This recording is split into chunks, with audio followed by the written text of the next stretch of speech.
Yeah, low blood pressure. Well, that's less common, right? Why do you have low blood pressure? Are you just not excited enough about life?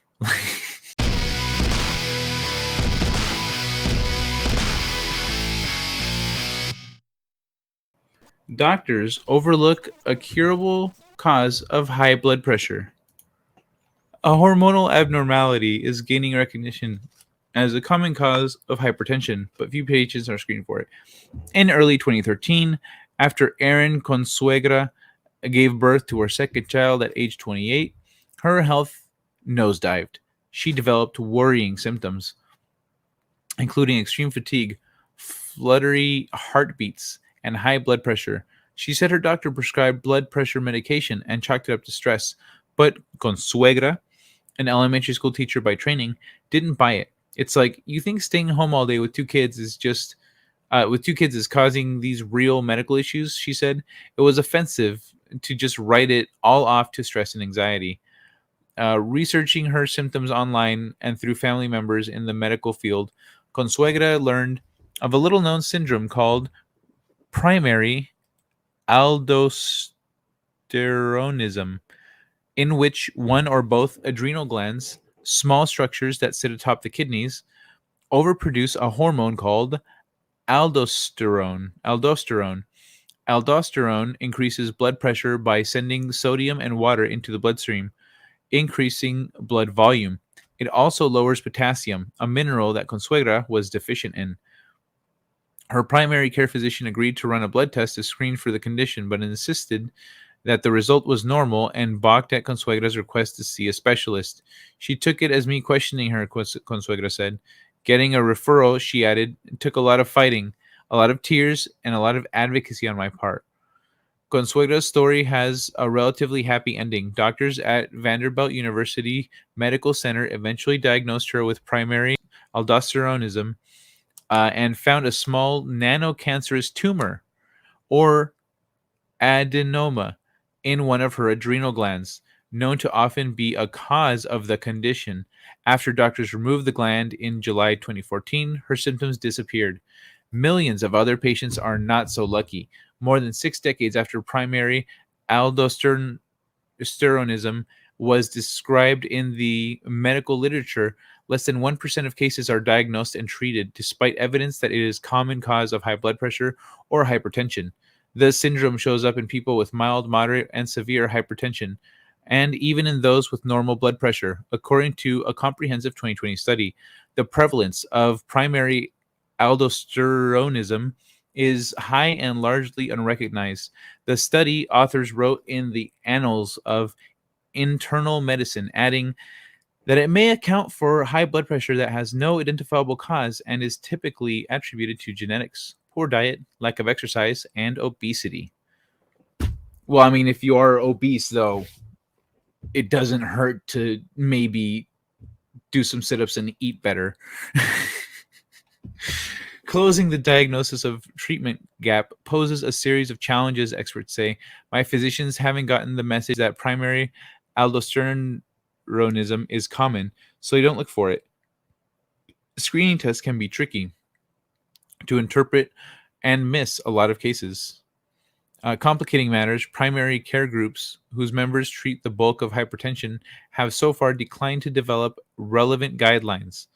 Research of the syndrome lags behind other diseases, and only a few health systems have the cadre of knowledgeable specialists who provide coordinated care. Clinicians may dismiss telltale symptoms, leaving patients to turn to Google, bounce from doctor to doctor, or go undiagnosed for years. Unfortunately, I think my story is super typical, said Consuegra, whose frustrations led her to start a patient Facebook group. I don't think anyone has had an easy road to diagnosis. As a result, patients take standard blood pressure medications that do little or no good and miss out on effective treatments that include not only surgery, but low salt diets and targeted drugs. Misdiagnosis pose additional dangers. Excess aldosterone is toxic to the heart, blood vessels, kidneys, and other organs. Compared to patients with garden variety hypertension, those with primary aldosteronism have greater risk of kidney disease, heart failure, coronary artery disease, and stroke. With nearly half of US adults, or 116 million, classified as having high blood pressure, some experts have warned of a public health crisis hidden in plain sight, one that will demand widespread changes in hypertension treatment. They've called on clinicians to increase their vigilance and more readily prescribe drugs that block aldosterone's effects. My personal frustration is seeing patients who've clearly had primary aldosteronism for more than a decade, and now we have irreversible kidney damage, which may require dialysis, said endocrinologist William Young Jr. of the Mayo Clinic. Young treats about 250 primary aldosteronism patients a year, but compared to what's going on out there, he said, that's minuscule. The push for greater recognition of primary aldosteronism is new. It needs a better name. I'm just going to throw that out there. You need a better name. You want awareness? Come up with something. Come up with a nickname for it. You need something a little more marketable. Okay.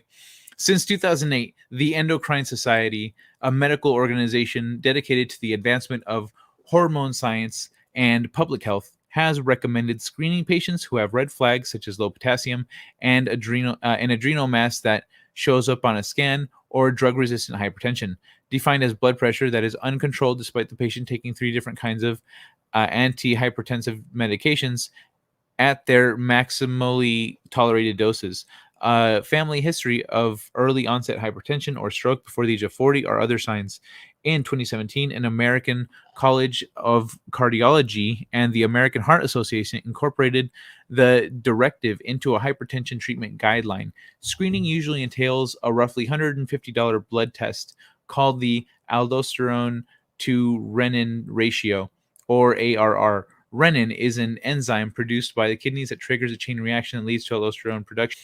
But physicians haven't followed guidelines. Recent U.S. studies found AR screening rates for high-risk patients ranging from 1.3% in urban health system to 3.3% at an academic medical center. The data shows primary aldosteronism is not top of mind for gatekeepers of hypertension, said Vivek Bala, a kidney specialist who directs the Stanford Hypertension Center. Bala said he was astounded when a 2020 analysis he led revealed that just 2.1% of patients with drug-resistant hypertension were screened. Yet even these tiny percentages may downplay the problem because they don't account for people without recognizable risk factors who may nonetheless be on a path to developing severe disease. Some experts suggest studying the cost effectiveness of expanding the population of patients who should be screened, a point underscored by the 2020 annual study, which estimated that the syndrome affects 1 in 6 people with mild hypertension and 1 in 5 with moderate hypertension. It can be a simple and useful screening method, but cautioned against over-reliance, noting that arbitrary high cutoff values and aldosterone's tendency to fluctuate likely contribute to underdiagnosis. Those revelations really changed the whole landscape. Experts have put forth various explanations for lack of screening, including complexity, yada yada. So people making excuses. In this editorial, funder cited residual ignorance from the days when medical school taught that primary aldosteronism was a mild and rare form of hypertension affecting less than 1% of patients. Others cite ongoing gaps in education, in educating physicians who think it is too complicated or don't know they should be testing people with primary aldosteronism. At some institutions, that's changing. So it goes into that. I think if physicians realize how common this truly is, he added, they should start look for it more often. To increase detection, experts have suggested removing a requirement that patients take a hiatus from blood pressure medications prior to screening, liberalizing cutoffs for a positive AR result, and bypassing AR for urine excretion tests, which are more reliable but cost more. Okay. Greater focus on excess aldosteronism can advance national progress on blood pressure control, which has stalled, according to the 2020 U.S. Surgeon's Call to Action to Control Hypertension. 48-page document. Doesn't mention primary aldosteronism or aldosterone. It's only 1 in 4 with hypertension has it under control. So 25% have it under control, and we've stalled on progress. She believes this girl, Lee Nards, who lives in Canada, believes she had primary aldosteronism for 25 years before it was diagnosed in 2017.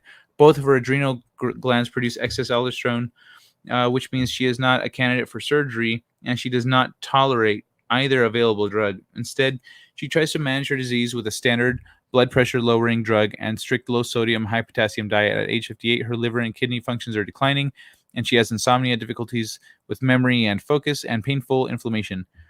Primary aldosteronism has cut short her productive years, she said. While new drugs might help, she added, at the speed at which I'm declining, it may be too late for me. That really sucks. That's really sad to hear. Bad movies also contribute to hypertension and mental illness. Oh, doctors being jerks and not actually helping people. Been through that many times. Yeah, I almost died because of that when I was a baby. I never once had a doctor who would listen to me, so I don't trust doctors anymore.